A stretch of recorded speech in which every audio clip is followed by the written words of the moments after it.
안녕하세요. 2월 5일 수요일 마이드라에 오신 여러분들을 환영하고 축복합니다. 오늘 새벽에도 지금 영하 13도인데요. 오늘 한낮 최고 기온도 영하 5도입니다. 이번 강추위는 다음 주까지도 계속될 것으로 보이는데요. 우리 주변에 추위로 인해서 고통받는 이는 없는지 돌아보고 함께 기도할 수 있는 그런 우리가 되면 참 좋겠습니다. 그러면 따뜻한 하루를 위한 마이드라에 오신 것을 환영하며 오늘도 힘차게 마이드라를 시작해 보도록 하겠습니다. 자, 출발!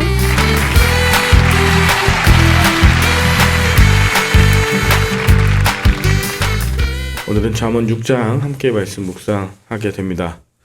오늘 잠언 6장도 내 아들아 라고 1절에 시작하고 20절에도 내 아들아 라고 합니다. 어제 말씀드릴 때 이 내 아들아는 그냥 부르는 호칭이 아니라 마치 아비가 또 어미가 그 자녀에게 유언하듯이 하는 귀한 말이 시작될 때 내 아들아 하면서 실제적인 교훈과 실제적인 유언의 성격을 띠는 그런 호칭이라고 할 수 있겠습니다. 내 아들아, 네가 만일 이웃을 위하여 담보하며 타인을 위하여 보증하였으면 이라고 하면서 오늘 6장 1절부터 5절까지는 솔로몬이 자신의 아들에게 하지 말아야 되는 그 피해야 되는 첫 번째 이야기를 하고 있습니다. 그것이 바로 보증입니다. 여러분의 인생에 유언을 하신다 그러면 어떤 유언을 하시겠습니까? 요즘에야 좀 제도가 많이 보완이 돼서 함부로 보증을 하거나 보증 때문에 큰 어려움 당하는 것 예전보다는 좀 덜하겠지만 그럼에도 불구하고 보증 때문에 인생이 굉장히 어려워지고 관계가 깨지고 어려움에 어려움이 대를 이어서 가는 경우를 좀 보게 되었습니다. 같은 고향이나 아니면 형제 간에 또 지인 간에 어려움 처한 자를 보고 이 긍휼한 마음이 동하여서 괜찮겠지 하고서 섰던 빚보증 때문에 또 어려운 그 마음을 이해하고자 하는 순수한 마음을 악용한 그런 상황들을 보면서 가정이 어려워지고 회사가 어려워지고 인생의 마지막까지 이 보증 서지 말라고 하는 것이 유언이 될 만큼의 사람들 분명히 있으실 겁니다. 서로의 마음을 이해하고 또 타인의 마음을 위하여서 한 것인데 오늘 잠언은 그것 하지 말라고 자녀들에게 이야기하고 있습니다. 왜냐하면 2절 내 입의 말로 네가 얽혔고 내 입의 말로 인하여 잡히게 되었다. 제가 가진 성경에는 1절에 보증이라는 말이 어떻게 나와 있냐면 네 손을 치면 그러니까 손과 손 딱 마주하기만 하면 보증한다는 거거든요. 내가 이 사람 대신해서 빚을 다 갚아줄 수 있습니다. 내가 보증합니다 하고 손을 딱 치면 끝이에요. 그런데 그 결과는 모든 인생이 보증으로 인해서 멸망하게 되는 그런 일이 생긴다는 것이죠. 왜 보증을 서게 될까요? 진짜 긍휼한 마음으로 정말 어려움 당한 자를 본다면 보증이 아니라 이 사람이 필요한 것을 주겠죠. 보증은 사실 나도 감당할 수 없을 만큼의 일을 내가 떠안는 거잖아요. 이걸 좋은 말로 하면 내가 나를 모른다. 나의 능력들을 잘 모를 때 보증을 설 수 있고요. 또 하나는 같은 말인데 부정적으로 교만할 때 보증을 씁니다. 정말 내 자신의 연약함을 안다면 보증 서지 않겠죠. 설 수가 없죠. 뭐가 있으니까 믿는 구석이 있으니까 이 정도는 내가 할 수 있어. 설마 문제 생기겠어? 라고 하는 본문에 나오는 이 보증은 교만함보다는 사실 부주의에 가까운데 일반적으로 우리가 보증을 서는 이유는 부주의도 있지만 스스로를 과대평가하거나 아니면 교만한 마음에서 나오는 그런 보증이 되는 경우가 상당히 많다는 것이죠. 그럴 때 어떻게 해야 되냐면 3절 내 아들아 네가 네 이웃의 손에 빠졌은즉 이같이 하라. 너는 곧 가서 겸손히 내 이웃에게 간구하여 스스로 구원하되 4절 잠자지 말고 그리고 밤새도록 노루가 사냥꾼의 손에서 벗어나는 것 같이 새가 그물 치는 자의 손에서 벗어나는 것 같이 스스로 구원하라고 하는 거예요. 그 이웃에게 곧 가서 간구해서 내가 너를 위해서 보증을 선다고 했는데 생각해보니까 이거 내가 혼자 생각한 것 같아. 우리 아내와 얘기해보고 우리 남편과 이야기해보고 여러 가지 기도해보니 이건 정말 어려운 일인 것 같아. 내가 부주의했어. 내가 교만했어라고 곧 가서요. 곧 가서. 보증 서주기로 얘기했다가 날짜가 다 돼서 피할 길 시간도 없는 그때 갑자기 나 못하겠어 라고 하면 무책임하니 곧 가서 또 겸손하게 참으로 미안해, 그렇게 정말 필사적으로 하지 않으면 그 영혼이 정말 꺼져버릴 수 있는 위험에 처한다는 것이죠. 6절엔 또 하나의 유언이 나오는데 게으르지 말아라. 개미를 보고 배워라. 그리고 좀 더 자자, 좀 더 졸자, 손을 모으고 좀 더 누워있자 하면 빈궁이 강도같이 찾아오고 곤핍이 군사같이 이른다고 하면서 부지런해야 함을, 또 잠을 많이 자지 않아야 함을 그렇게 이야기합니다. 근데 요즘은요, 사람들이 배짱이를 훨씬 더 동경합니다. 개미는 자기가 먹을 분량이 있는데 그것 이상으로 많이 이제 가져오지 않습니까? 많이 뺏기기도 하고요. 배짱이한테 나눠준다는 거예요, 결국은.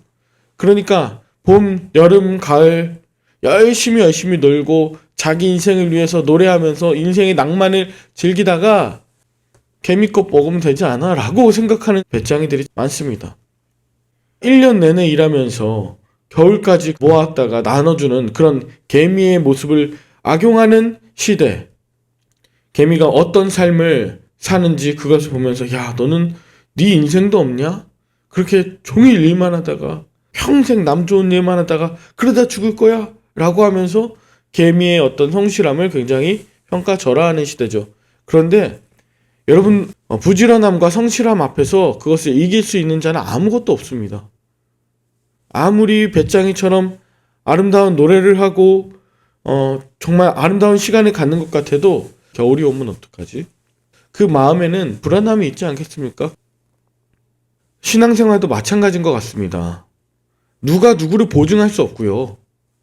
누가 누구에 대해서 말씀을 한 번에 가져다 줄 수 없습니다. 신앙도 마찬가지고요. 매일매일 부지런하게 주님 주시는 말씀을 내가 개미처럼 하나하나 먹고 예비하지 않으면 영적인 곤고함이 있는 그 겨울의 때에 우리가 이겨낼 수 없는 것이죠. 항상 말씀을 묵상하고 새벽에 나오는 이 일들이 개미 같다는 생각을 하게 됩니다. 개미의 일이요.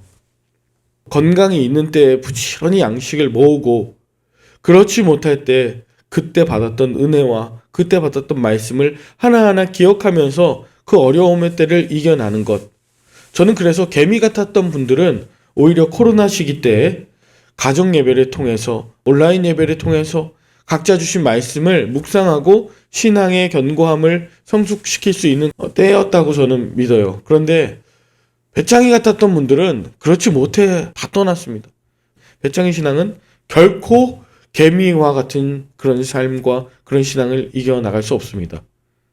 더 중요한 건 신앙은 개미가 겨울에 식량을 배짱이에게 주는 것처럼 신앙을 누군가에게 통째로 줄 수 없습니다. 부지런히 자기가 자기의 신앙을 훈련하고 대비해야 하는 것을 우리에게 알려줍니다.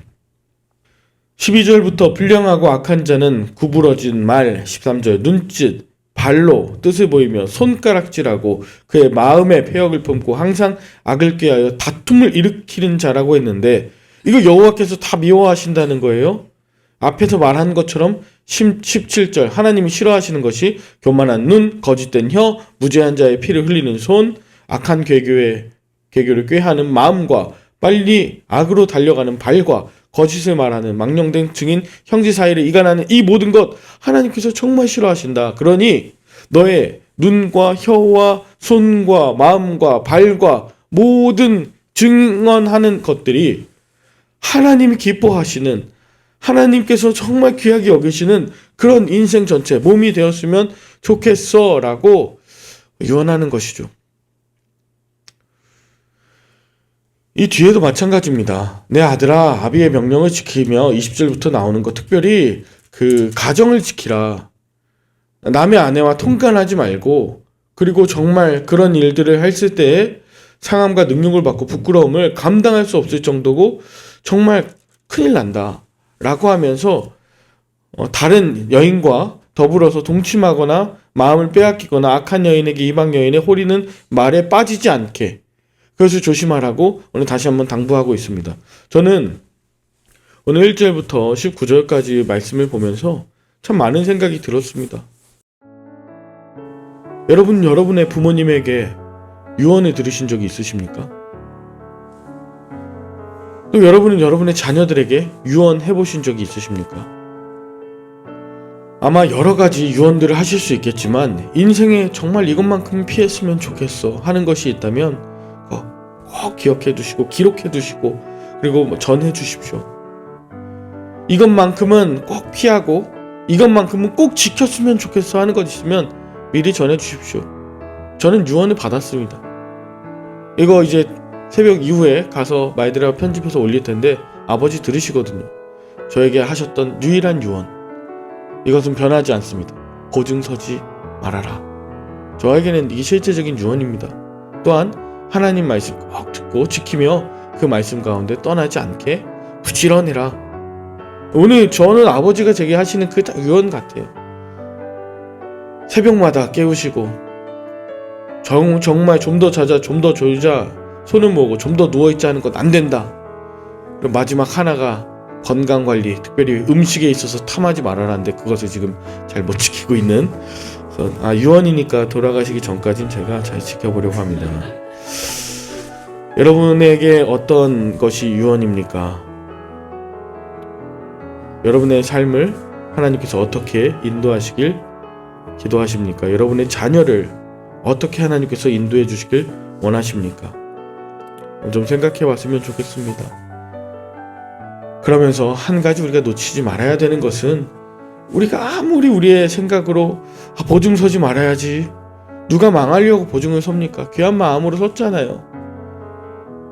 누가 개미처럼 열심히 일하고 싶지 않겠습니까? 건강이 허락되지 않거나, 그리고 잠깐 한번 개미처럼 열심히 일하다가 어떻게 한번 여행 갔는데 돌아오는 비행기에서 어려움을 당하거나, 정말 개미처럼 열심히 했는데 누가 거짓된 증인 또 형제 사이를 이간하려고 작정하고 그러겠습니까?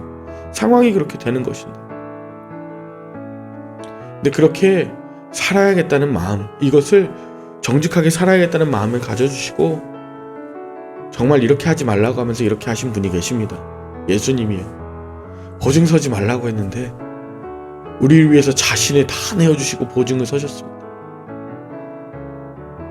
정말 못 갚을 거 알고 우리의 어떤 다짐이나 결단 못 지킬 거 알면서도 주님은 우리를 친히 성령께서 보증하며 우리를 구원의 자리로 인도해 주시지 않았습니까?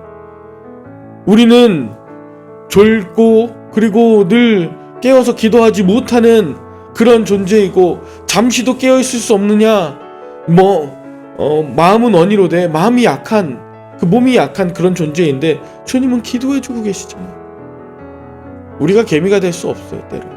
근데 주님께서 말할 수 없는 탄식으로 쉬지 않고 자지도 졸지도 않으시면서 우리 위해서 간구하시며 우리의 손과 눈과 귀와 발과 모든 마음들, 입술들을 주장하시는 것이 성령님 아니십니까?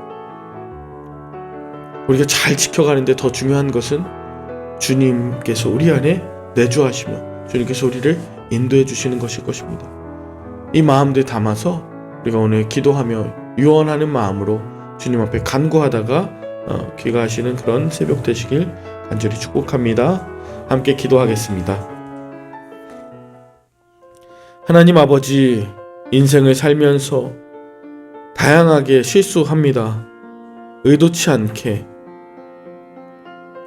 내 생각대로 잘 되지 않아서, 그래서 어려움을 당하는 줄 아는데 하나님, 그래서 감사합니다. 내 잘못과 실수와 실패를 자랑할 수 있고, 그것 때문에 주님께 나아갈 수 있고, 그것 때문에 자녀들에게 전할 복음이 있다면, 그리고 그때 예수님께서 나를 위해서 보증해 주시고 우리를 위해서 친히 기도해 주시고 우리의 손과 발과 모든 인생을 인도해 주심을 깨닫게 하시고, 주님만 바라보고 주님만 찬양하는 우리 인생들, 영원하는 인생 되게 하여 주시옵소서. 감사를 드리며 예수님의 이름으로 기도 올리옵나이다. 아멘.